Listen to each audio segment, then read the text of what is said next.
Hey guys, आप सभी को हमारे YouTube channel legal mindset judiciary पे स्वागत है।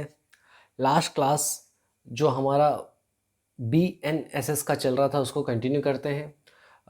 अगर आप देखेंगे बेल एंड बॉन्ड जो चैप्टर है वो चल रहा था, उसको ही कंटिन्यू करते हैं। लास्ट क्लास में हमने सेक्शन 479 को कंप्लीट किया था। कुछ लगभग 5 मिनट का जो वीडियो है, क्लिप है, वो क्या हो गया है, डिलीट हो गया है। तो आप मैनेज कर लीजिएगा। वैसे मैं एक बार रिवाइज करा ही दूंगा, उसमें कुछ टेंशन लेने का बात नहीं है। चलिए, और जो फर्स्ट टाइम इस लेक्चर को देख रहे हैं आप सभी के लिए डिस्क्लेमर, आप इस लेक्चर को एटलीस्ट 1.5x या फिर उससे ज़्यादा स्पीड में देखिए ताकि आपको लेक्चर थोड़ा इंटरेस्टिंग लगे, क्योंकि थ्योरी सब्जेक्ट है, थोड़ा थोड़ा बोरिंग लग जाता है, बट कंटेंट में जो आपको बताने वाला हूँ, जो आपको मैं पढ़ाने वाला हूँ, बहुत ही इंटरेस्टिंग है। ठीक है, चलिए तो भैया स्टार्ट करते हैं। एक बार क्विक रिवीजन करते हैं। ठीक है, देखो, सेक्शन 479 हम पढ़ रहे थे कि भैया कि अगर कोई बंदा जेल के अंदर है, ओके, हो सकता है वो इन्वेस्टिगेशन के दौरान हो सकता है उसका ट्रायल चल रहा हो, ठीक है, या फिर इंक्वायरी चल रहा हो, कुछ भी हो सकता है। अगर वो जेल के अंदर है और कोई ऑफेंस के लिए है जेल के अंदर, ठीक है, और वो ऑफेंस का जो मैक्सिमम पनिशमेंट है उसका वो आधा सजा काट चुका है, तो उस केस में ये ड्यूटी बनता है। किसका ड्यूटी बनता है बताओ, किसका? जेल सुपरिटेंडेंट का। ये बहुत इंपॉर्टेंट है, ये आ जाएगा तुम्हारा प्रीलिम्स में आ जाएगा कि भैया किसका ड्यूटी है। जैसे ही half of the punishment complete हुआ या फिर 1/3 ऑफ द पनिशमेंट कंप्लीट हुआ, किस केस में? 1/3 किस केस में? फर्स्ट ऑफेंडर वाले केस में। जैसे ही हाफ या फिर 1/3 पनिशमेंट कंप्लीट हुआ, ये ड्यूटी है किसका भाई?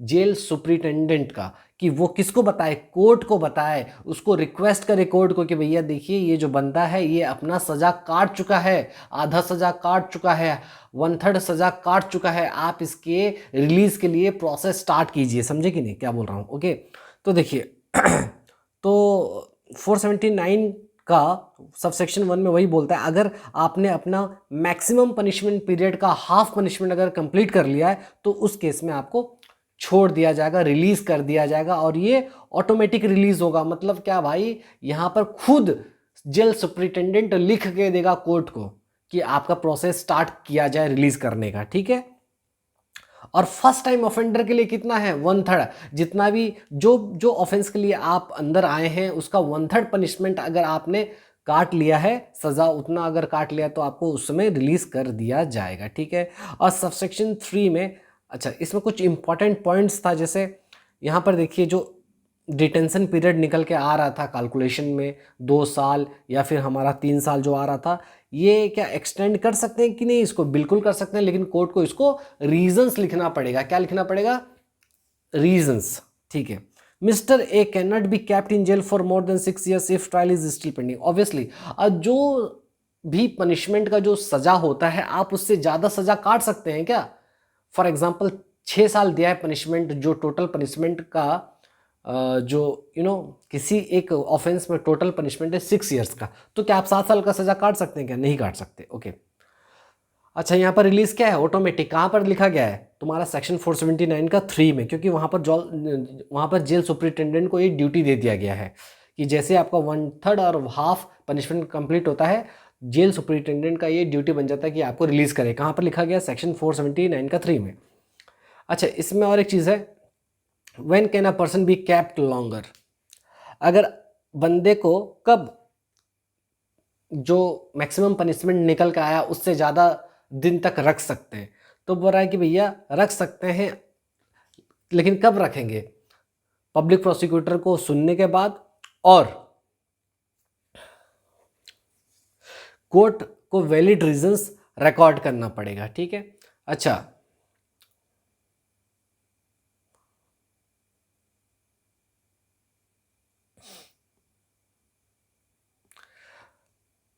उसके बाद हमने ये पढ़ा कि मान लो एक्यूज्ड के वजह से डिले आ जाता है। ठीक है, एक्यूज्ड के वजह से कोई डिले हो गया, ठीक है, ट्रायल में, या फिर एक्स्ट्रा टाइम लग गया जेल में उसका खुद के फॉल्ट के वजह से, तो इसको इसमें काउंट नहीं करेंगे। जैसे मान लो एक्यूज क्या कर रहा है ना, अपने विटनेसेस लोग को नहीं ला रहा है एग्जामिनेशन करने के लिए, जानबूझ के लेट कर रहा है, तो वो जो भी उसके वजह से जो लेट हुआ है उसको काउंट नहीं करेंगे, मतलब उतना और दिन बढ़ जाएगा, सीधा बात है। ठीक है, उसके बाद ये लिखा गया अगर किसी बंदे के अगेंस्ट में बहुत सारा केसेस पेंडिंग है तो उसको हम उस केस में उसको रिलीज़ नहीं करेंगे, हाफ और 1/3 का नहीं देखेंगे। ठीक है, अच्छा 1/3 का अब देखते हैं फर्स्ट टाइम ऑफेंडर के केस में। अच्छा वो फिर 479 का 3 जो मैं आपको बताया था कि अगर एक बार आपने 1/3 अगर फर्स्ट टाइम ऑफेंडर हो या फिर हाफ अपना सेंटेंस का सज़ा आपने काट लिया है, तो उस केस में जो जेल सुपरिटेंडेंट होगा वो लिखेगा, किसको लिखेगा, कोर्ट को, और रिक्वेस्ट करेगा कि to process the prisoners release on bail, आप बेल पे रिलीज करने के लिए प्रोसेस स्टार्ट कर दीजिए प्लीज़। तो ये किस पर ड्यूटी दे दिया गया है, जेल सुपरिटेंडेंट पर। ठीक है, तो यहीं पर कंप्लीट होता है हमारा 479। ठीक है, चलिए रिवाइज हो गया, अब आगे बढ़ते हैं। आगे बढ़ेंगे कौन सा, आज पढ़ेंगे सेक्शन 480, बहुत इंपॉर्टेंट सेक्शन है और थोड़ा सा है थोड़ा इसमें। ठीक है, चलिए सेक्शन का नाम है सेक्शन 480। अगर आप चार्ट याद है क्या आपको, याद कीजिए वो पहला क्लास का चार्ट, पहला class in the sense bail and bond का जो पहला जो हम लोग स्टार्ट किए थे एंटिसिपेटरी बेल, तो उसमें जो हमने चार्ट बनाया था, तो मैं क्या बोला था, उसमें जो चार्ट बनाया था हमने कौन कौन सा सेक्शन अभी तक पढ़ लिया है, हमने पढ़ा सेक्शन 478 जो बोलता, सबसे पहले 482 पढ़ा था, याद है 482 क्या कहता था। अरे मेरे भाई याद है, मैं आपको सबसे पहले बताया था, क्या बताया था कि भैया एक होता है, एक सेकंड यहाँ पर बस क्विक बता देता हूँ। मैंने बताया था कि भैया जो बेल होता है दो टाइप का होता है, एक होता है और एक होता है प्री अरेस्ट, याद है प्री अरेस्ट, जी हाँ। एक होता है पोस्ट अरेस्ट, याद आ रहा है, जी हाँ याद आ रहा है सर। प्री अरेस्ट में था तुम्हारा सेक्शन 482 जिसको हम लोग बोलते थे प्यार से एंटीसिपेटरी बेल, ये पढ़ चुके हैं क्या, बिल्कुल पढ़ चुके हैं। फिर पोस्ट अरेस्ट में दो चीज़ था, क्या था, दो चीज़। पोस्ट अरेस्ट में इसको हम लोग बोलते हैं रेगुलर बेल, क्या बोलते हैं, रेगुलर बेल। ठीक है, तो इसमें हमने सबसे पहले पढ़ा बेलेबल ऑफेंस वाला, तो इसमें हमने पढ़ा सेक्शन 478। ठीक है, पढ़ चुके हैं। और आज हम पढ़ेंगे सेक्शन नॉन बेलेबल ऑफेंस के लिए रेगुलर बेल, ये है हमारा सेक्शन 480 है। तो 79 कहाँ गया, 79 तो अभी पढ़े ना भाई, जो कि रेगुलर बेल वेल का नहीं था, वो नॉर्मल था, डिटेंशन पीरियड यूटीपी का। और हमने सेक्शन अलग से पढ़ा सेक्शन 479 जो कि मैक्सिमम डिटेंशन पीरियड बताता है यूटीपी के लिए। ठीक है, फॉर यूटीपी। ठीक है, तो अगर आप देखोगे, देखिए क्विक रिवीजन हो गया ना चार्ट का, तो बेल प्री अरेस्ट में 482 पढ़ चुके हैं, बिल्कुल। फिर पोस्ट अरेस्ट मतलब रेगुलर बेल में 478 पढ़ चुके हैं, बिल्कुल। अच्छा 479 में लास्ट क्लास में पढ़े थे क्या, maximum detention period for UTPs, जी सर। तो आज क्या पढ़ेंगे, आज पढ़ेंगे, बोलो, आज पढ़ेंगे नॉन बेलेबल ऑफेंस के केस में रेगुलर बेल कैसा अप्लाई किया जाता है। सेक्शन 480 बहुत इंपॉर्टेंट है एग्जाम पॉइंट ऑफ व्यू से। सेक्शन 480 480 और ये पहले क्या हुआ करता था, पहले हुआ करता था 437 सीआरपीसी का।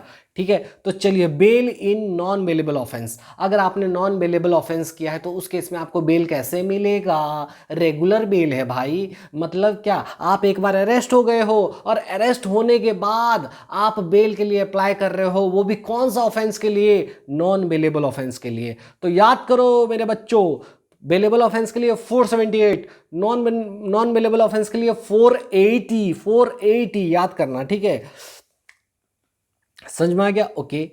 चलिए, तो bail in non bailable offence heading समझ में आ गया। सेक्शन है 480 हमारा BNSS का, और हमारा पहला ये हुआ करता था 437। ठीक है, चलिए आपको पता है ऑफेंस जो होता है भाई दो टाइप का होता है हमारे बेल चैप्टर के लिए, एक बेलेबल ऑफेंस और दूसरा होता है नॉन बेलेबल ऑफेंस। आपको ये भी पता है, आप बहुत ही ब्रिलियंट स्टूडेंट हो, आपको ये भी पता है कि बेलेबल ऑफेंस में बेल आपका क्या है, राइट है, मतलब आपका बेल कोई छीन नहीं सकता आपसे।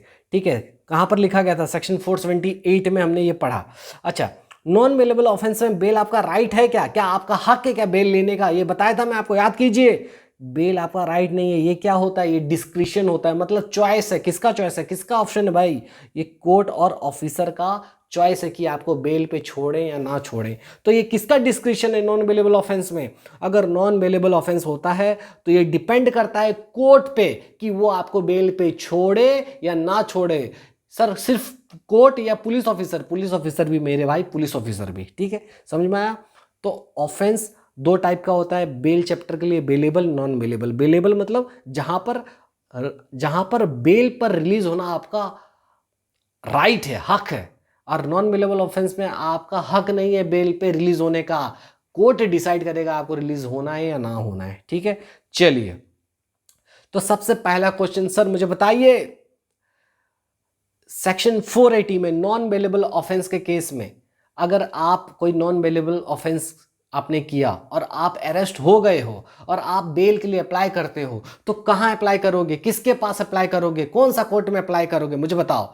सर सबसे पहले ये बताइए कि बेलेबल ऑफेंस में क्या करते थे, याद करो 478 में क्या करते थे, पुलिस ऑफिसर या फिर कोर्ट, और कौन सा कोर्ट बताया था मैंने, मजिस्ट्रेट कोर्ट, याद आ रहा है कि नहीं। तो सेम चीज यहां पर भी होगा, आप यहां पर भी वही पुलिस ऑफिसर के पास भी अप्लाई कर सकते हो नॉन बेलेबल ऑफेंस के लिए, और दूसरा है आपका कोर्ट, लेकिन कौन सा कोर्ट, मजिस्ट्रेट कोर्ट का बात कर रहा है। ये कुछ कह नहीं रहा है, कुछ नहीं कह रहा है, ये सेक्शन जब पढ़ोगे तो उसमें आपको कुछ भी नहीं बोलेगा ये, ठीक है, लिखा है लेकिन अदर देन हाई कोर्ट और कोर्ट ऑफ सेशन, तो समझ में आ जाएगा आपको कि मजिस्ट्रेट कोर्ट का बात कर रहा है। तो मुझे बताओ, सेक्शन 480 में जब कभी भी नॉन बेलेबल ऑफेंस के लिए हम बेल के लिए अप्लाई करते हैं, हम अरेस्ट हो चुके हैं, ठीक है, और हम बेल पे रिलीज होना चाहते हैं, तो हम लोग किसको अप्लाई करेंगे, कौन है ऑथोरिटी सेक्शन 480 में, वही पुलिस ऑफिसर है और वही कोर्ट है यहाँ पर, लेकिन कोर्ट कौन सा है, मजिस्ट्रेट कोर्ट है। अच्छा सर, एंटीसिपेटरी बेल में ऑथोरिटी कौन था जहां पर बेल के लिए अप्लाई करते थे, कोर्ट ऑफ सेशन और हाई कोर्ट, याद रखना, जी हाँ। अच्छा, तो सर यहाँ पर मजिस्ट्रेट कोर्ट है, तो कोर्ट ऑफ सेशन और हाई कोर्ट के पास हम लोग अप्लाई नहीं कर सकते क्या, सर बताइए ना, नहीं कर सकते क्या, कर सकते हैं भाई, क्यों नहीं कर सकते, तो क्यों नहीं बताया सर आपने। अरे भाई सेक्शन 480 कहता है सिर्फ और सिर्फ मजिस्ट्रेट कोर्ट ही आपको बेल पे छोड़ेगा नॉन बेलेबल ऑफेंस में, लेकिन अगर आप हाई कोर्ट और कोर्ट ऑफ सेशन के पास जाना चाहते हो भैया तो सेक्शन अलग लगेगा, यहां पर नहीं कर सकते, यहां पर सिर्फ और सिर्फ मजिस्ट्रेट कोर्ट ही आपको छोड़ सकता है 480 में।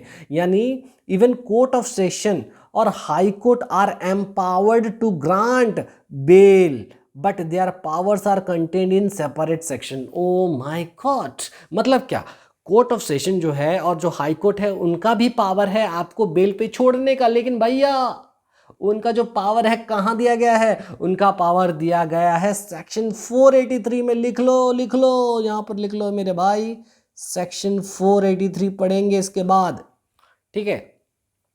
तो यहाँ मतलब कोर्ट ऑफ सेशन और हाई कोर्ट भी बेल पे छोड़ सकते हैं नॉन बेलेबल के केस में, ठीक है, लेकिन उनका पावर दिया गया है 483 में। लेकिन 480 अभी हम लोग पढ़ रहे हैं ना, तो 480 में कौन सा कोर्ट के पास अप्लाई करेंगे बेल, सिर्फ और सिर्फ मजिस्ट्रेट कोर्ट के पास। समझ में आ गया, ओके सर।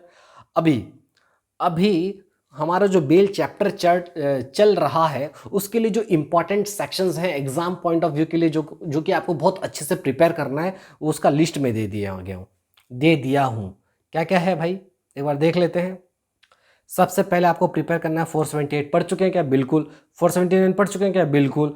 480 भी पढ़ रहे हैं क्या, जी हाँ। 482 पढ़ चुके हैं क्या, बिल्कुल। तो सर 480 और 483 ही तो बच्चा जो इंपॉर्टेंट है, हाँ बस वही। तो 480 भी पढ़ रहे हैं, ये भी कंप्लीट हो जाएगा, 2 क्लास लगे हैं मेरे ख्याल से।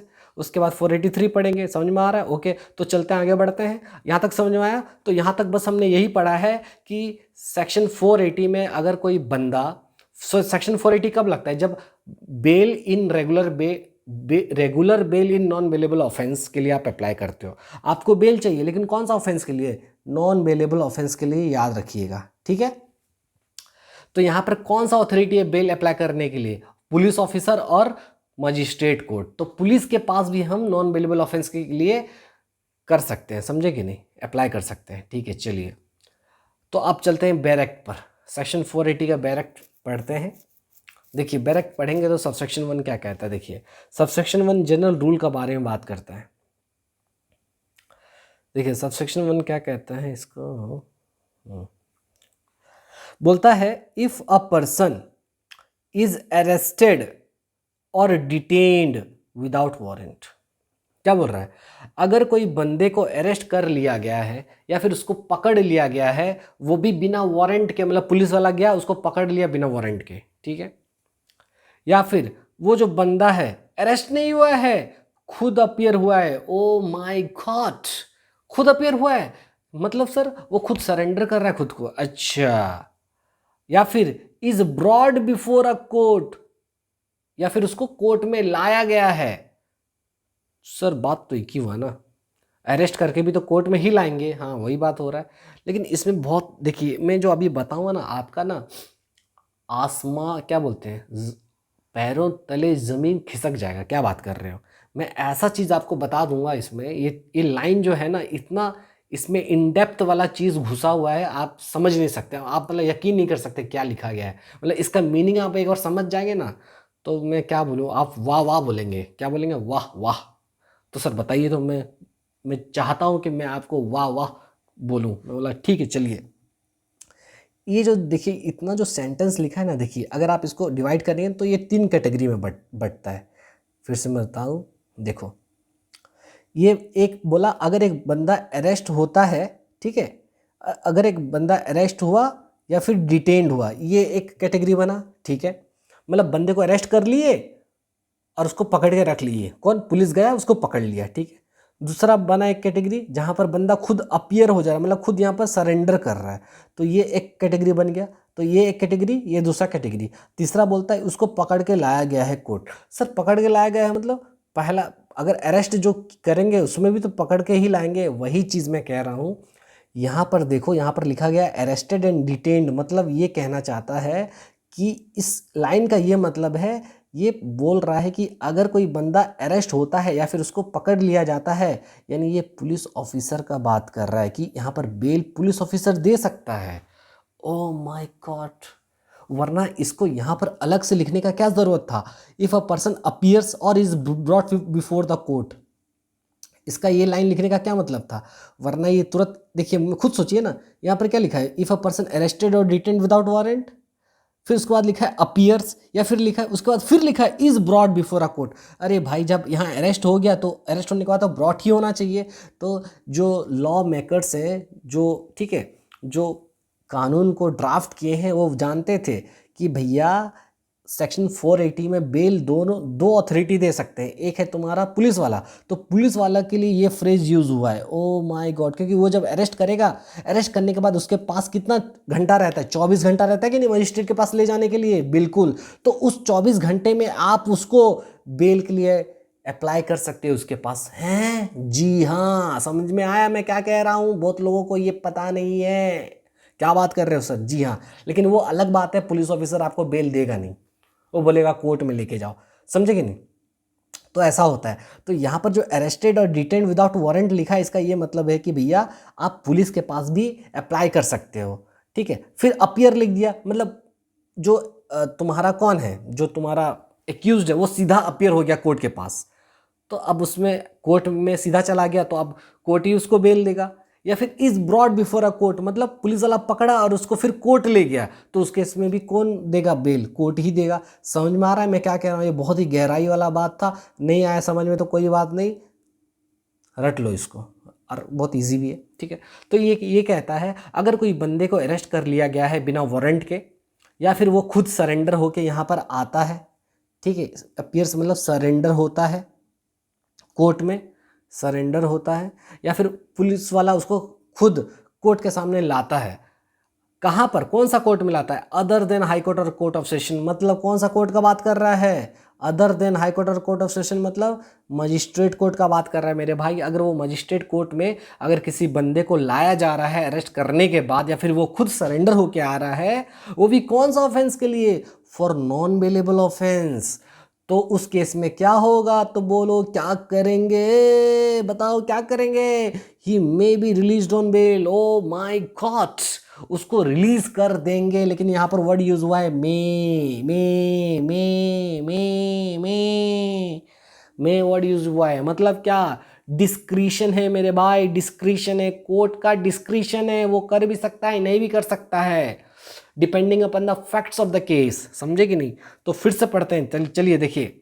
सबसेक्शन 1 ये कहता है, if a person is arrested और डिटेन्ड विदाउट वारंट और अपीयर्स और is brought before a court other than a high court और कोर्ट ऑफ सेशन, मतलब अगर एक बंदे को अरेस्ट करके ला रहे हैं या फिर वो खुद सरेंडर हो रहा है, कहाँ पर सरेंडर हो रहा है, कौन सा कोर्ट में? हाई कोर्ट और कोर्ट ऑफ सेशन को छोड़ के, भाई ये 2 कोर्ट को छोड़ के और कौन सा कोर्ट आता है? मजिस्ट्रेट कोर्ट का बात कर रहा है। यानी मजिस्ट्रेट कोर्ट में अगर कोई बंदे को आप ला रहे हो, वो भी नॉन बेलेबल ऑफेंस के लिए, तो उसको आप रिलीज कर सकते हो, लेकिन वर्ड यूज हुआ है मे। शेल यूज हुआ है क्या? नहीं। तो याद रखिएगा 480 में मे यूज हुआ है, लेकिन 478 में क्या यूज हुआ था? शेल यूज हुआ था, याद कीजिए, ठीक है। चलिए, ये हुआ subsection 1।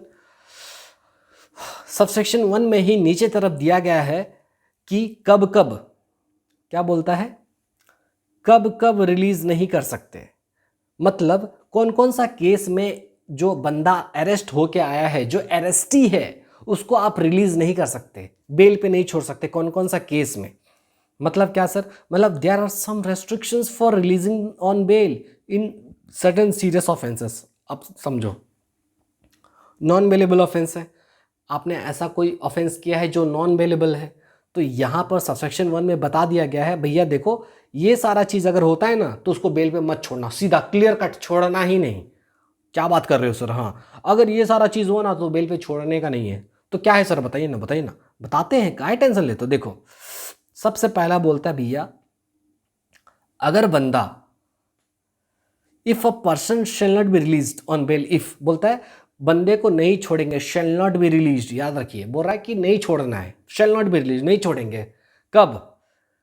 If the offence is punishable with death और life imprisonment. Plus plus plus बोल रहा है, प्लस मतलब दोनों condition, condition 1 plus condition 2, person appears to be guilty for the same. मतलब क्या? आप मान लो कोई मर्डर केस के लिए आए हो, कौन सा केस के लिए? मर्डर केस के लिए आप अरेस्ट हो गए हो, तो मर्डर केस में पनिशमेंट क्या होता है तुम्हारा? डेथ या फिर लाइफ इम्प्रिजनमेंट। डेथ होता है मैक्सिमम और तुम्हारा होता है लाइफ इम्प्रिजनमेंट। अब देखो, तो बोल रहा है कि अगर मान लो कोई ऑफेंस में अगर आप आए हो जिसका पनिशमेंट या फिर डेथ होना चाहिए या फिर लाइफ इम्प्रिजनमेंट होना चाहिए, और उस ऑफेंस में लगता है कि आप गिल्टी भी हो, तो दोनों कंडीशन सेटिस्फाइड अगर हो जाता है, कोर्ट को लगता है कि आप ऐसे ऑफेंस के लिए आए हो जहाँ पर डेथ या फिर लाइफ इम्प्रिजनमेंट है, प्लस आप गिल्टी भी लग रहे हो, तो उस केस में कोर्ट आपको नहीं छोड़ेगा, रिलीज नहीं करेगा। ओ माय गॉड, मतलब क्या?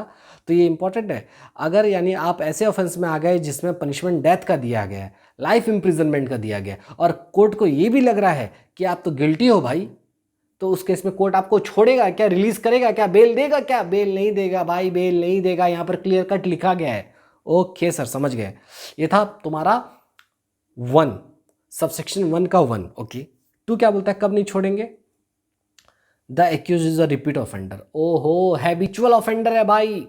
जो बंदा आया है अरेस्ट होके, वो हैबिचुअल ऑफेंडर है, मतलब बार बार करता रहता है, बार बार करता रहता है क्राइम। अच्छा, बोलता है if the present offence is cognizable, मतलब जो बंदा अभी आया है ना अरेस्ट होके, ठीक है, जो बंदा अरेस्ट होके आया है वो हिस्ट्री शीटर है। हिस्ट्री शीटर सुने हो? हिस्ट्री शीटर बोलते हैं, मतलब वो बार बार क्राइम करता ही रहता है भाई, ऑफेंस करता ही रहता है, आए दिन अपना ससुराल में बैठे रहता है, मतलब जेल में।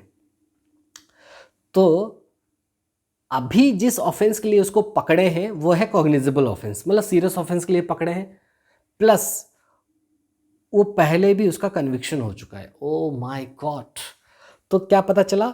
पहला हमको ये पता चला, अगर डेथ पनिशमेंट है, लाइफ इम्प्रिजनमेंट है, अब पर्सन गिल्टी दिख रहा है, तो उसको रिलीज नहीं करेंगे, उसको बेल पे नहीं छोड़ेंगे, ठीक है। दूसरा, अगर बंदा हैबिचुअल ऑफेंडर है और जो ऑफेंस के लिए वो अभी आया है वो ऑफेंस कॉग्निजेबल ऑफेंस है, मतलब सीरियस ऑफेंस है, प्लस वो उसको पहले भी कन्विक्शन हो चुका है, प्रीवियस कन्विक्शन हो चुका है, मतलब पहले भी वो सज़ा काट चुका है। ओ माय गॉड, समझे? तो पहले जेल पे रह चुका है, जेल में रहा, फिर जेल में रहने के बाद किसी वजह से बाहर आ गया और आने के बाद फिर से क्राइम कर दिया, समझे कि नहीं? तो उस केस में उसको नहीं छोड़ेंगे। तो अब समझिए कौन सा प्रीवियस कन्विक्शन, किस चीज़ के लिए प्रीवियस कन्विक्शन हुआ है। तो बोलता है अगर मान लीजिए वो पहले सजा काट चुका है ऐसे ऑफेंस के लिए जिसमें डेथ का पनिशमेंट था, ओ माय गॉड, जिसमें लाइफ इम्प्रिजनमेंट का पनिशमेंट था, जिसमें मिनिमम 7 साल यानी 7 साल से ज़्यादा का पनिशमेंट था, मतलब ये सब ऑफेंस के लिए वो सज़ा काट चुका है और सज़ा काटने के बाद फिर से क्राइम कर दिया, ओहो बहुत बड़ा गलती कर दिया, समझे। तो उस केस में उसको रिलीज़ करेंगे क्या, समझिए। मतलब एक बंदा है, ठीक है, एक बंदा क्या किया, 8 साल का सज़ा काटा, ठीक है, और रिलीज़ हो गया, 8 साल का सज़ा काटने के बाद। जब रिलीज़ हुआ, रिलीज़ होने के बाद पता है फिर से कोई क्राइम कर दिया, और जो क्राइम किया है वो कॉग्निजेबल क्राइम है, जा भाई। अब क्राइम ये कर दिया कॉग्निजेबल वाला, ऑलरेडी 8 साल का सज़ा काट चुका है, तो इस केस में ये बेल के लिए अप्लाई कर रहे हैं, तो देंगे क्या, नहीं देंगे, समझे कि नहीं, क्योंकि ये तुम्हारा इस कैटेगरी में फॉल कर दिया। Offence punishable with death, life imprisonment और 7 years और मोर इन जेल, ठीक है। अच्छा, या फिर और एक है, क्या है, ट्वाइस और more convicted for cognizable offence punishable with 3 से 7 साल। या फिर बोल रहा है ठीक है तुमने 7 साल से ज़्यादा या फिर डेथ या फिर लाइफ इम्प्रिजनमेंट तो सज़ा नहीं काटा पहले, लेकिन आपने ऐसा सज़ा काटा है ना, पता है कहाँ गया, आप मान लो 3 से 7 साल वाला जितना भी ऑफेंस है जिसमें सज़ा 3 से 7 साल का है, ऐसा सज़ा आपने 2 बार काटा है, ओ माय गॉड, 2 बार सज़ा काट चुके हो 3 से 7 साल वाला, या फिर दो बार से ज़्यादा सज़ा काट चुके हो। अगर आप 3 से 7 साल वाला सज़ा 2 बार या 2 से ज़्यादा बार काट चुके हो और काटने के बाद वापस से क्राइम कर रहे हो और अरेस्ट होके आए हो और ऑलरेडी 3 से 7 साल के बीच वाला सज़ा आप 2 बार काट चुके हो, तो उस केस में आपको रिलीज़ करेंगे क्या, नहीं करेंगे, नहीं करेंगे, नहीं करेंगे। ओ माय गॉड, समझ में आया। अब मुझे बताओ कुछ समझ में आया कि नहीं, आ गया। तो देखो ये बहुत इंपॉर्टेंट है, तो ये तुम्हारा MCQ में आएगा कि कौन कौन सा केस में नॉन बेलेबल ऑफेंस में कोर्ट आपको रिलीज नहीं करेगा। तो पहला क्या था, डेथ या फिर लाइफ इम्प्रिजनमेंट, प्लस दूसरा कंडीशन याद रखना, प्लस गिल्टी अपीयर होना चाहिए। दूसरा हिस्ट्री सीटर, मतलब हैबिचुअल ऑफेंडर हो आप पहले ऑलरेडी सजा काट चुके हो, प्रीवियस कन्विक्शन हो चुका है और अभी जो आए हो वो कॉग्निजेबल ऑफेंस के लिए आए हो। अच्छा, पहले कौन सा सजा में तुम सजा काट चुके हो, लाइफ इम्प्रिजनमेंट वाला, डेथ वाला, या फिर 7 साल से ज़्यादा वाला। अगर या फिर 3 से 7 साल के बीच वाला सजा कितना बार काटे हो, 2 बार या 2 से ज़्यादा, तो उस केस में आपको छोड़ेंगे क्या, नहीं छोड़ेंगे, खत्म। लेकिन भैया आगे चलकर पढ़ेंगे प्रोवाइजो। क्या पढ़ेंगे, प्रोवाइजो। प्रोवाइजो मतलब एक्सेप्शन, सोच लो, ठीक है, कहाँ कहाँ पर मतलब ये रूल काम नहीं करेगा। तो वहाँ, तो इस केस में अभी बस समझने के लिए लिख लीजिए कि ये जो तुम्हारा जो पॉइंट नंबर 2 है ना, पॉइंट नंबर 2 में कोर्ट आपको रिलीज कर सकता है, लेकिन कोर्ट को क्या करना पड़ेगा, रीज़न लिखना पड़ेगा, स्पेशल रीज़न। कोर्ट को स्पेशल रीज़न लिखना पड़ेगा, वो भी जस्ट एंड प्रॉपर उसको लगना चाहिए। अगर उसको लगता है आपको छोड़ना ज़रूरी है, जस्ट एंड प्रॉपर है, और वो फिर स्पेशल रीज़न लिख कर आपको छोड़ सकता है। ये कहाँ पर लिखा गया है, प्रोवाइजो नंबर 2 में, वो पढ़ेंगे, लेकिन इससे रिलेटेड था बोल के मैं यहीं पर लिख दिया। अभी मैं पढ़ाया नहीं हूँ, बस आपको बता दे रहा हूँ। तो हमने नॉर्मली पढ़ा, इस केस में नहीं छोड़ेगा कोर्ट, लेकिन कोर्ट छोड़ सकता है, बस उसको कोर्ट को क्या करना पड़ेगा, स्पेशल रीज़न लिखना पड़ेगा और उसको ये लगना चाहिए कि आपको छोड़ना जस्ट एंड प्रॉपर है, बस हो गया, ख़त्म। समझ में आया। अब आते हैं प्रोवाइजो। सर हाँ, तो ये था तुम्हारा सबसेक्शन 1 का पॉइंट 1 और पॉइंट 2 पढ़ चुके। अब है प्रोवाइजो। प्रोवाइजो मतलब कहाँ कहाँ पर हमने जो रूल पढ़ा है अप्लाई नहीं हुआ, मतलब कहाँ कहाँ पर अब बंदे को छोड़ दिया जा सकता है। अभी क्या पढ़े थे, कहाँ कहाँ पर नहीं छोड़ेंगे, अब प्रोवाइजो ये कह रहा है कि कहाँ कहाँ पर रिलीज कर देंगे। अब देखो, When can the court still grant bail even if the above condition are satisfied? बोल रहा है कि किस किस केस में कोर्ट आपको छोड़ देगा, भले ही ये सब चीज़ अगर रहा फिर भी। ओ माय गॉड, ये तो ओवरराइडिंग है बिल्कुल। तो यहाँ पर बोल रहा है कि किस किस केस में, मान लो भले ही आप डेथ पनिशमेंट आपको मिला है, भले ही आपको लाइफ इम्प्रिजनमेंट का पनिशमेंट मिला है, भले ही आप गिल्टी लग रहे हो, फिर भी कोर्ट आपको रिलीज कर सकता है। किस केस में? तो ये इस केस में, अगर आप वुमेन हो, अगर आप चाइल्ड हो, अगर आप सिक हो, अगर आप इनफर्म हो, ये 4 केस में कोर्ट आपको रिलीज कर सकता है बेल पर। भले ही आप मर्डर, भले ही आप डेथ पेनल्टी में आए हो, भले ही आप लग रहा है कि आप क्या हो, गिल्टी लग रहे हो, फिर भी कोर्ट आपको रिलीज कर देगा। लेकिन कोर्ट का डिस्क्रिशन है, में लिखा हुआ है, ठीक है। लेकिन कौन सा केस में? अगर आप वुमेन हो तो, ठीक है, अगर आप वुमेन हो तो आपको छोड़ सकता है, बेल पे रिलीज कर सकता है। अगर आप चाइल्ड हो, चाइल्ड मतलब 18 साल से कम उम्र है आपका, तो उस केस में कोर्ट आपको रिलीज कर सकता है, ठीक है। और अगर आप सिक हो, सिक मतलब अगर मतलब आपका कोई सीरियस इलनेस है, कोई बीमारी वगैरह से जूझ रहे हो, तो उस केस में भी आपको छोड़ सकता है, रिलीज कर सकता है। इनफर्म मतलब आप ओल्ड एज हो, आपका हो चुका है, थोड़ा एजेड हो गए हो, तो उस केस में आपको कोर्ट रिलीज कर सकता है बेल पर, भले ही आप इस केस में अगर आए हो तो। समझ में आ गया? ठीक है। दूसरा है प्रोवाइजो 2, ये था प्रोवाइजो 1, ठीक है। प्रोवाइजो 2 बोलता है, ये प्रोवाइजो 2 तुम्हारा क्लॉज 2 के लिए है। अभी बताया था, देखो क्लॉज 2 में यहाँ पर लिखवा दिया था ना कि कोर्ट अगर चाहे तो तुम्हारा पॉइंट नंबर 2 क्लॉज 2 जो है, उस केस में भी कोर्ट आपको रिलीज कर सकता है। बस कोर्ट को क्या करना पड़ेगा, स्पेशल रीज़न लिखना पड़ेगा कि क्यों वो आपको छोड़ना चाहता है, रिलीज करना चाहता है। और कोर्ट को ये लगना चाहिए कि जस्ट एंड प्रॉपर है आपको रिलीज करना, ठीक है।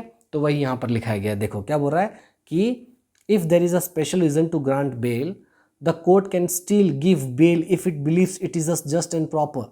अगर कोर्ट को लगता है कि बेल देना जस्ट एंड प्रॉपर है, प्रॉपर जस्टिस होगा, ठीक है, जस्टिस होगा, अगर आपको बेल देना जस्ट और प्रॉपर हो अगर है, तो उस केस में कोर्ट आपको बेल दे सकता है for any special reason, special reason की वजह से, ठीक है। तो प्रोवाइजो 2 में दे दिया गया है, मतलब प्रोवाइजो 2 में आप, मतलब ये सब क्लॉज 2 में आपको बेल मिल सकता है, लेकिन कोर्ट को जस्ट एंड प्रॉपर लगना चाहिए। तो एमसीक्यू में आएगा कि भैया क्लॉज 2 में बंदा जो है बेल उसको नहीं मिल रहा है, लेकिन कब उसको बेल मिल सकता है, तो आपको वहाँ पर ऑप्शन रहेगा अलग अलग, तो आपको चूज़ करना पड़ेगा, जस्ट एंड प्रॉपर लगना चाहिए, स्पेशल रीज़न, ठीक है। चलिए प्रोवाइजो 3 बोलता है bail can not be denied just because the police need identification और कस्टडी। अच्छा, अब देखो, आप अरेस्ट होकर आ चुके हो, जेल के अंदर हो, और आप बेल के लिए अप्लाई किए, आप बेल बॉन्ड देने के लिए रेडी हो, श्योरिटी अरेंज कर ली हो, सब कुछ रेडी हो, सब कुछ रेडी है, और ठीक है। तो लेकिन पुलिस वाला पता है क्या बोलता है कि नहीं सर, इसको बेल पे नहीं छोड़िए क्योंकि हमको इसका ज़रूरत है। कोर्ट वाला क्या ज़रूरत है भाई? पुलिस वाला बोलता है सर इसको हमको आइडेंटिफिकेशन के लिए ज़रूरत है, टीआईपी के लिए, टेस्ट आइडेंटिफिकेशन पैरेड सुने हो, टीआईपी? हाँ सर, तो वही चीज़ करने के लिए हमको ज़रूरत है इसका। टेस्ट आइडेंटिफिकेशन में क्या करते हैं, अगर आप एक्यूज्ड हो, इसमें क्या करते हैं ना, अगर आप एक्यूज हो, फॉर एग्जांपल अगर आप एक्यूज्ड हो, ये हो एक्यूज्ड, तो आपको बाकी लोगों के साथ खड़ा कर दिया जाता है साथ में, ठीक है। फॉर एग्जांपल इसमें से आप एक्यूज्ड हो, यहाँ पर जो विटनेस रहता है आपको पहचानेगा कि कौन है इसमें से, कौन क्राइम किया था, पहचान, तो उसी को बोलते हैं टेस्ट आइडेंटिफिकेशन पैरेड, समझे। तो अब वही बोल रहा है कि पुलिस वाला बोल रहा है कि हमको एक्यूज्ड को चाहिए इन्वेस्टिगेशन क्या करने के लिए, आइडेंटिफिकेशन के लिए, तो दे दो इसको, बेल पर मत छोड़ो। तो कोर्ट क्या आपको बेल पर नहीं छोड़ेगा क्या? ऐसा नहीं हो सकता। तो अगर सियानागिरी करके पुलिस वाला या फिर प्रोसिक्यूशन बोला कि हमको तो इसका टेस्ट आइडेंटिफिकेशन के लिए चाहिए भाई, आप इसको बेल मत दो, तो कोर्ट मना कर देगा, बोलेगा नहीं बेल तो देंगे इसको, समझे। दूसरा, आपको पता है कि जैसे बंदा अरेस्ट होता है वहाँ से लेके 15 दिन तक ही आपको पुलिस कस्टडी मिलता है, लेकिन अभी BNSS में क्या हो चुका है, 40 दिन और 60 दिन का कैपिंग आ गया है कि 40 और 60 के अंदर ये 15 दिन आप एक्सरसाइज कर सकते हो। मान लो ये 15 दिन का जो एक्सरसाइज करने का लिमिट 40 और 60 है, मान लो पुलिस वाला 10 दिन ही क्या किया, पुलिस कस्टडी में रखा आपको, और 5 दिन नहीं रख पाया, क्यों? क्योंकि 15 दिन ओवर हो गया, तो 5 दिन पुलिस वाले का बचा है। तो मान लो पुलिस वाला कहता है कि सर इसका 5 दिन बचा है, और 15 दिन भी ख़त्म हो गया है, हमको इसको पुलिस कस्टडी में रखना है, थोड़ा दीजिए ना इसको आप बेल पे मत छोड़िए, तो क्या कोर्ट दे देगा क्या कि हाँ इसको ले जाओ, पुलिस कस्टडी में ले जाओ? नहीं लेने जाने देगा भाई, नहीं लेने जाने देगा। वही लिखा है देखो, bail can not be denied, मतलब बेल को इनकार नहीं किया जा सकता जस्ट बिकॉज, सिर्फ इसीलिए कि आपका ज़रूरत है आइडेंटिफिकेशन के लिए या फिर पुलिस कस्टडी में आपका ज़रूरत है। समझे? अब पढ़ो समझ में आएगा। बोलता है if a person is otherwise eligible for bail, अगर आप बेल के लिए एलिजिबल अगर हो, ठीक है, और आप कोर्ट के कंडीशंस को कंप्लाई कर रहे हो, तो he can not be denied bail, तो आपका बेल रिजेक्ट नहीं कर सकता कोर्ट, just to keep him for identification during investigation. Just आपको टेस्ट आइडेंटिफिकेशन के लिए आपका बेल रिजेक्ट कर दें, ये सब नहीं चलेगा। जस्ट बिकॉज आपको 15 दिन बाद भी आपका पुलिस कस्टडी में लेके जाना है, जस्ट बिकॉज उसके लिए आपका बेल रिजेक्ट कर दें, ये सब नहीं चलेगा। तो वही बोल रहा है कि आइडेंटिफिकेशन या फिर पुलिस कस्टडी ये सोल ग्राउंड नहीं बन सकता आपका बेल को रिजेक्ट करने का, यानी बेल आपको यहाँ पर मिल सकता है। फिर भी कोई बोलेगा कि जस्ट हमको सिर्फ इन्वेस्टिगेशन के लिए चाहिए, इसका बेल मत दीजिए सर, कोर्ट बोले ठीक है, पुलिस वाला बोला या फिर प्रोसिक्यूशन बोला इसको बेल मत दीजिए, हमको आइडेंटिफिकेशन में ज़रूरत पड़ेगा, तो कोर्ट बोलेगा नहीं, ठीक है। पुलिस कस्टडी के लिए ज़रूरत है, कोर्ट बोलेगा नहीं। तो ये सोल ग्राउंड के बेसिस पे आपका बेल रिजेक्ट नहीं हो सकता, बेल डिनाई नहीं हो सकता, समझे? अच्छा, प्रोवाइजो 4 बोलता है before granting bail in serious cases public prosecutor must be heard. Obviously अब देखो, आपको बेल पे छोड़ा जा रहा है, बेल पे छोड़ रहे हो मतलब आप एक्यूज हो, एक्यूज को अगर बेल पे छोड़ रहे हैं तो हो सकता है ना कि बाहर जाकर वो फिर से धांधली करे, फिर से मतलब क्या करे, गुंडागर्दी करे। तो भैया फिर से अगर क्राइम किया, विटनेस लोग को डराया धमकाया, तो इसीलिए बोला जाता है कि बेल देने से पहले सबसे पहले पब्लिक प्रोसिक्यूटर को सुन लिया जाए, क्योंकि एक्यूज के अगेंस्ट में केस कौन लड़ रहा है, उसके अगेंस्ट में ऑब्वियसली पब्लिक प्रोसिक्यूटर लड़ रहा है। तो पब्लिक प्रोसिक्यूटर का बात तो सुनना पड़ेगा कि नहीं बेल देने से पहले, क्योंकि पब्लिक प्रोसिक्यूटर का तो नुकसान है यहाँ पर ना, अगर बेल पर छोड़ दिए एक्यूज्ड को। तो वही चीज़ बोल रहा है कि भैया अगर ऑफेंस आपका डेथ वाला है, लाइफ इम्प्रिजनमेंट है या फिर 7 साल से ज़्यादा का है, तो उस केस में बेल देने से पहले पब्लिक प्रोसिक्यूटर को आप जरूर सुनो, समझे? कोर्ट मतलब अगर आप कोर्ट हो, अगर आप बेल पर किसी को छोड़ रहे हो जिसमें ऑफेंस का जो पनिशमेंट है डेथ है, लाइफ इम्प्रिजनमेंट है या फिर 7 साल से ज़्यादा का है, तो उस केस में आप पब्लिक प्रोसिक्यूटर को बुलाओगे, उसको सुनोगे, तभी आप बेल पर छोड़ोगे एक्यूज्ड को, समझे? ये था प्रोवाइजो 4, समझ में आया? तो अब बताओ 4 प्रोवाइजो में क्या क्या है शॉर्टकट में। पहला प्रोवाइजो क्या बोलता है, अगर आप वुमेन हो, सिक हो, इन्फर्म हो, चाइल्ड हो, तो आपको बेल पे छोड़ सकते हैं, तो कोई सा भी प्रोविज़न उसमें फिर नहीं लगेगा। फिर प्रोवाइजो 2 ये बोलता है कि अगर क्लॉज 2 के लिए प्रोवाइजो 2 है, बोलता है कि जस्ट इन प्रॉपर अगर लगा तो उस केस में आपको छोड़ सकता है कौन, कोर्ट। प्रोवाइजो 3 ये बोला कि अगर कोर्ट आपका बेल को सिर्फ इसीलिए रिजेक्ट नहीं कर सकता जस्ट बिकॉज कि आपको इन्वेस्टिगेशन के दौरान आपका पुलिस कस्टडी चाहिए, आपका टेस्ट आइडेंटिफिकेशन चाहिए, उसके लिए आपका बेल रिजेक्ट कोर्ट नहीं कर सकता। प्रोवाइजो 4 में हमने ये पढ़ा कि भैया अगर आपको बेल पे छोड़ रहे हैं तो पब्लिक प्रोसिक्यूटर को ज़रूर सुनेंगे एज अ नेचुरल जस्टिस, ठीक है। चलिए, ये था सबसेक्शन 1, थोड़ा क्रिटिकल था, कॉम्प्लिकेटेड भी था, लेकिन मैंने ट्राई किया उसको अच्छे से समझाने का।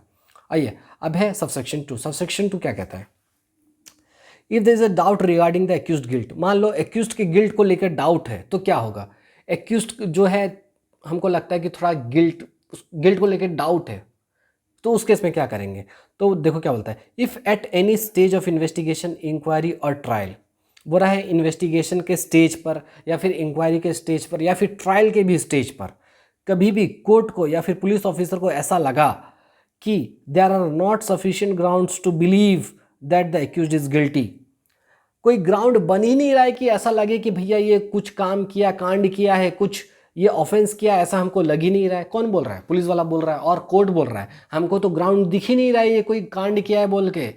हाँ, लेकिन इतना दिख रहा है कि कुछ तो गड़बड़ है, थोड़ा सा इंक्वायरी करना तो पड़ेगा, लेकिन ये ज़रूर लग रहा है कि भैया ये कुछ नहीं किया है, तो उस केस में अक्यूज को रिलीज कर देंगे बेल पर। बस उससे क्या करेंगे, बॉन्ड वगैरह साइन करवा लेंगे, बस वही लिखा है। ठीक है, तो अगर उसका अगर गिल्ट को लेके डाउट है और लग रहा है कि कोई भी सफिशिएंट ग्राउंड नहीं बन रहा है ये बिलीव करने के लिए वो गिल्टी है, और लेकिन इतना ग्राउंड बन रहा है कि हाँ लगता है कि थोड़ा इंक्वायरी करना पड़ेगा, तो उस केस में उसको रिलीज ही कर देंगे। ठीक है, फिर 480 का 3 बोलता है additional condition for bail in serious cases. मान लो कुछ सीरियस केसेस है, तो उस केस में ना बेल देने से पहले कोर्ट क्या करेगा, आप पर और एक्स्ट्रा कंडीशंस लगवा लेगा। क्या बात कर रहे हो, हाँ सर। तो बोलता क्या, देखिए, if the person is accuse of an offence punishable with 7 साल या 7 साल से ज़्यादा। अगर आप ऐसे पनिशमेंट के लिए आए हो जहाँ पर सज़ा 7 साल या उससे ज़्यादा का है, या फिर आप ऐसे ऑफेंस के लिए आए हो जहाँ पर जो ऑफेंस जो है चैप्टर 6, 7 और 17 ऑफ द BNS में फॉल करता है। BNS का जो चैप्टर 6 है, 7 है और 17 है, 6, 7 और 17 वाले चैप्टर के ऑफेंस के अगर आप एक्यूज हो, ठीक है, तो उस केस में आप पर एक्स्ट्रा क्या किया जाएगा, कंडीशन डाला जाएगा बेल पर छोड़ने से पहले। तो सर ये जो 6, 7 और 17 BNS का चैप्टर का नाम क्या है? 6 बोलता है ह्यूमन बॉडी के बारे में, यानी अगर आप ह्यूमन बॉडी के अगेंस्ट में क्राइम करते हो तो तुम्हारा चैप्टर नंबर 6 लग जाता है। चैप्टर नंबर 7 बोलता है अगेंस्ट द स्टेट, अगर आप गवर्नमेंट के अगेंस्ट में कुछ काम करते हो तो चैप्टर 7 लग जाता है। चैप्टर नंबर 17 बोलता है अगर आप किसी बंदे के प्रॉपर्टी के अगेंस्ट में कुछ क्राइम कर रहे हो, मतलब चोरी चपाटी कर रहे हो, तो चैप्टर नंबर 17 लग जाएगा। ठीक है, अगर इस केस में अगर आप क्या कर रहे हो, अरेस्ट हो के आए हो, तो उस केस में कोर्ट आपको बेल पे छोड़ने से पहले कुछ सीरियस कंडीशन इंपोज कर देगा। जैसे बोलेगा to attend the court as per bond. जब जब कोर्ट बुलाएगा भैया आपको आना पड़ेगा कोर्ट, तो आप बोलेगे ठीक है मैं आ जाऊंगा सर। फिर बोलेगा not to commit a similar offence, ये जो क्राइम किए हो ना, दोबारा क्राइम नहीं करोगे बाहर जाकर, अगर किए तो भैया तो गए हो, अगर किए तो तुम्हारा ये जो बेल है कैंसिल कर देंगे। सर कैंसिल तो नहीं करता मजिस्ट्रेट कोर्ट, करता है नॉन बेलेबल ऑफेंस को, हैं? हाँ, यहाँ पर थोड़ी राइट है आपका, वहाँ पर ना नहीं कर सकते थे 478 में, लेकिन यहाँ पर आपका राइट है क्या? बेल राइट नहीं है, तो यहाँ पर मजिस्ट्रेट कोर्ट खुद भी आपका बेल कैंसिल कर सकता है। क्या बात कर रहे हो, बिल्कुल। तो वही चीज़, to attend the court as per bond बोलेगा आपको बॉन्ड के हिसाब से कोर्ट अटेंड करना पड़ेगा। कोर्ट ये भी बोलेगा दोबारा इस प्रकार का क्राइम नहीं करना। अच्छा, फिर बोलेगा नॉट टू थ्रेटन, इंड्यूस और टेम्पर विथ एविडेंस और विटनेस। भैया बाहर जाके अगर तुमने डराया, धमकाया, ठीक है, और सबूतों के साथ छेड़छाड़ किया ना, तो तुम्हारा बेल कैंसिल कर देंगे। तो आप बोलोगे नहीं सर नहीं करेंगे, नहीं मैं किसी को नहीं डराऊंगा, किसी को नहीं धमकाऊंगा सर, मैं किसी से छेड़छाड़ नहीं करूंगा एविडेंस से। तो बोलेगा ठीक है, अच्छा। उसके बाद कोर्ट में impose other condition in interest of the justice. फिर कोर्ट वो सब भी कंडीशंस लगा सकता है जो कोर्ट को सही लगे। जैसे बोलेगा आप सिटी छोड़ के नहीं जाओगे, आप इंडिया छोड़ के बाहर नहीं जाओगे, ये सारे कंडीशंस भी कोर्ट आप पे लगा सकता है। समझ में आया? तो ये था तुम्हारा सबसेक्शन 3। तो सबसेक्शन 3 480 का क्या बोलता है कि अगर सीरियस ऑफेंस के लिए आप अरेस्ट होके आए हो तो कोर्ट आपको बेल देने से पहले कुछ कंडीशंस, एक्स्ट्रा कंडीशंस आप पे थोप सकता है। जैसे बोलेगा कि दोबारा क्राइम नहीं करोगे, बॉन्ड के हिसाब से हर जो डेट दिया गया आप कोर्ट पे आओगे, आप डराओगे धमकाओगे नहीं विटनेस लोग को, सबूतों के साथ छेड़छाड़ नहीं करोगे, इंडिया छोड़ के नहीं जाओगे, फलाना फलाना कुछ भी कंडीशन इंपोज कर सकता है अगर कोर्ट को वो ज़रूरी लगता है तो। ठीक है, चलिए ये हो गया सबसेक्शन 3। आते हैं सबसेक्शन 4 की तरफ। क्या बोलता है भाई? सबसेक्शन 4 बोलता है द कोर्ट और officer must record reason for granting bail. ठीक है, वही चीज़ बोल रहा है कि अगर सबसेक्शन 1 में और 2 में कोर्ट आपको बेल दे देता है, सबसेक्शन 1 क्या बोलता था, वही तुम्हारा जो हम लोग पढ़े, अरेस्ट होके लेकर अगर कोर्ट में उसको पहुंचाए तो उसको रिलीज कर सकते हैं। ठीक है, सबसेक्शन 2 क्या बोला? सबसेक्शन 2 आपका क्या बोला, याद करो, कि भैया अगर डाउट है तो, ठीक है, तो ये पहला और दूसरा केस में कोर्ट या पुलिस आपको बेल ग्रांट कर सकता है, लेकिन जब भी ग्रांट करेगा वो रीजंस लिखेगा। ठीक है, क्या लिखेगा, रीजंस लिखेगा, समझ में आया, रीजंस लिख कर ही आपको छोड़ेगा। ओके, चलिए एक केस लॉ है, इसको पढ़ेंगे बाद में, सबसेक्शन पहले ख़त्म कर देते हैं, नेक्स्ट क्लास में केस लॉ पढ़ेंगे, ठीक है। चलिए अब आते हैं 5 में। तो 4 समझ में आया, 4 क्या बोला, 4 बोला भैया सबसेक्शन 1 और 2 में रिलीज अगर करोगे बेल पर ना, तो लिख कर रिलीज करना कि क्यों कर रहे हो उसको रिलीज, समझे कि नहीं, लिखना पड़ेगा रीजंस, ठीक है सर। 5 कहता है, ये बहुत इंपॉर्टेंट है, ये बहुत इंपॉर्टेंट भैया मेरे, वेरी वेरी मच इंपॉर्टेंट। क्या बात कर रहे हो सर, हाँ, क्योंकि यहाँ पर आप क्या कर रहे हो, आपका जो कंडीशन डाला गया था उसको मान नहीं रहे, तो आप क्या करोगे, कैंसिल करोगे बेल, और उसको वापस कहाँ क्या करोगे, जेल में डालोगे, वही लिखा है देखो। बोलता है द कोर्ट कैन डायरेक्ट री अरेस्ट, ओ माई गॉड, आप वापस री अरेस्ट के लिए डायरेक्शन दे रहे हो, and the custody of the person release on bail, जो बंदा रिलीज हुआ है बेल पर 480 का 1 और 2 में, जो बंदा 480 का 1 में और 2 में रिलीज हुआ था बेल पर, आप उसको वापस बोल रहे हो कि उसको पकड़ो और वापस अरेस्ट करके जेल में भरो, क्यों, क्यों भाई ऐसा क्यों। अगर लगता है कोर्ट को कि रिलीज करने के बाद बेल पर बंदा बेल को मिसयूज कर रहा है, जैसे विटनेस को डरा रहा है, धमका रहा है, सबूतों के साथ छेड़छाड़ कर रहा है, दोबारा वही क्राइम कर दिया, तो उस केस में कोर्ट क्या करेगा, अभी समझाया था ना कोर्ट आपको कि ये सब नहीं करोगे, सबसेक्शन 3 में आप वही सब करने लगे, तो कोर्ट क्या करेगा, आपका बेल को कैंसिल करेगा। सर कैंसिल कर सकता है, बिल्कुल कर सकता है, सेक्शन 480 का 5 इसलिए इंपॉर्टेंट बोला ना मैं, इसको याद करना है। कौन सा सबसेक्शन में आएगा क्वेश्चन क्या आएगा कि कौन सा सबसेक्शन में भाई जो तुम्हारा मजिस्ट्रेट कोर्ट है नॉन बेलेबल ऑफेंस में आपका बेल कैंसिल करता है, तो याद रखिएगा 480 का 5, 480 का 5, 480 का 5, 480 का 5, ठीक है। बेलेबल ऑफेंस में कैंसिल कर सकता है क्या मजिस्ट्रेट कोर्ट, नहीं कर सकता, क्यों, क्योंकि बेल आपका राइट है। अच्छा, तो यहां पर आपको अरेस्ट करवाया और क्या करेगा, आपका बेल कैंसिल करके क्या कर देगा भाई, आपको जेल में भर देगा, send him back to jail. अच्छा समझ में आया, लेकिन याद रखिएगा एक इंपॉर्टेंट बात, बाकी मैं बात बाद में बताऊंगा क्योंकि बाकी भी पढ़ाने वाला हूं, 2 क्लास लगेगा, इसमें बस इतना समझिए, जो बेल, देखिए जो कोर्ट आपको बेल दिया था ना, जो कोर्ट आपको बेल दिया था वही कोर्ट आपका बेल कैंसिल करना चाहिए है। हाँ मतलब ये फर्क देखिए, यहां पर पुलिस वाला भी तो आपको बेल दे सकता है, जी सर बिल्कुल, तो अगर मान लो पुलिस वाला आपको बेल दिया था तो पुलिस वाला बेल आपका कैंसिल नहीं कर सकता। अच्छा इसका मतलब ये है, अच्छा क्योंकि पुलिस वाला भी तो बेल दे सकता है ना इसका सेक्शन में, तो पुलिस वाला अगर बेल दिया है तो पुलिस वाला बेल आपका कैंसिल कर ही नहीं सकता, क्योंकि यहाँ पर कैंसिल करने वाला कौन है, मजिस्ट्रेट कोर्ट है। अच्छा दूसरी बात, जो कोर्ट आपको बेल दिया था वही कोर्ट ही आपका बेल कैंसिल करेगा। हाँ ये बहुत इंपॉर्टेंट है। Secondly the court which granted bail can alone cancel it, वही कैंसिल कर सकता है, ठीक है। यानी क्या, इसका मतलब ये मान लो पुलिस ऑफिसर अगर बेल दिया था तो उसका बेल को क्या मजिस्ट्रेट कैंसिल कर सकता है क्या, नहीं कर सकता मेरे भाई, लेकिन कौन कर सकता है, हाई कोर्ट और कोर्ट ऑफ सेशन कर सकता है, याद रखिएगा, ठीक है। इसको वापस रिपीट करके सुन लीजिएगा, समझ में आया, ठीक है। आगे बढ़ते हैं, अब सेक्शन 480 का 6, ये क्या बोलता है, इफ ट्रायल इज डिलेड, बोलता है भैया अगर ट्रायल आपका डिले हो गया, मतलब सर क्या बोल रहे हैं, देखो